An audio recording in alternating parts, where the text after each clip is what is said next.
This activity shows you how you can map the rate of deforestation in parts of, in this case, the Amazon rainforest, but all across the world using Google Earth Pro.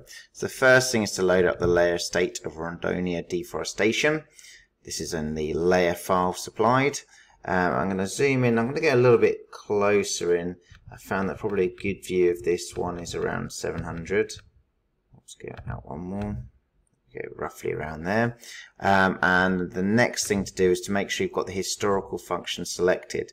Now this shows all the different satellite images over the years that have been taken, and I'm going to take it back to about, let's say, 1985. Now this here you can see in this area selected. There's some deforestation, which you can see from the lines, obviously along some kind of transport routes where they've been taking the logging that's been going on. And the next thing I'm going to be doing is actually going to measure the exact area that's been deforested. So I'll go to Add Polygon.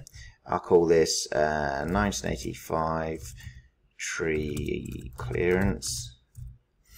Okay, now I'll go to Style and Color. And I want this to actually have a bit of color so I can actually see the area that's been deforested. So I'm going to go for a green. Now the measurements need to check. You need to sometimes change into kilometers. Up to you which one you choose, as long as they're the same. So I've got the style. Yep, I'm happy with that. Now before I click OK, I've actually got to select the area to draw an area outline. So I've got the cursor just here, and I'm going to hold my finger down on the mouse, and that will just trace the outlines. I'm moving the mouse around. It's not perfect once it's fairly close to the extent of kind of connected deforestation. Now one thing I should have done, okay, is actually changed, possibly to help, the opacity level to about 80. Okay, that helps actually when you're drawing the line as well. I think I've just about got that one right. So I'm happy with that. So I've now got the tree clearance in 1985, so I select OK. Now I want to do another one for a bit more recent, so for 2016, I think is the most recent one for this one at the moment.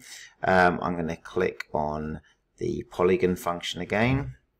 Okay, I'll call this one 2016 Tree Clearance. Again, I'll go to the style and color. I want to change this one to make it a bit clearer. I'll make it red. I'll make sure the opacity is on 80. Yes, that's going to make it easy. The measurements in kilometers, good. I haven't selected OK yet. Now I'm looking for the same area, so I'm going to be drawing around here. And obviously the area has massively increased. Just going to go up to the areas of the outer part of this one here. Okay. This is all pretty much the same around here, which is fine. This one goes right the way out there. Now, because of the opacity, I can see where it's been cleared underneath as well a lot easier. And get around to the start. Okay, I've done that fairly quickly. Okay, so I've got the two different polygons, so I can select OK on that one. Now that I've got two, okay, I can actually add the different layers. Okay, and if I click on this one, I can actually see just how far it's gone out in that time. And you can change the opacity levels to have a look at them at different parts, but you can see a substantial increase in that. And by looking at the individual ones, so if I right click on here and go back into the properties of it, you can actually see and you can work out the exact amount that it has increased over that time, as well as having it mapped.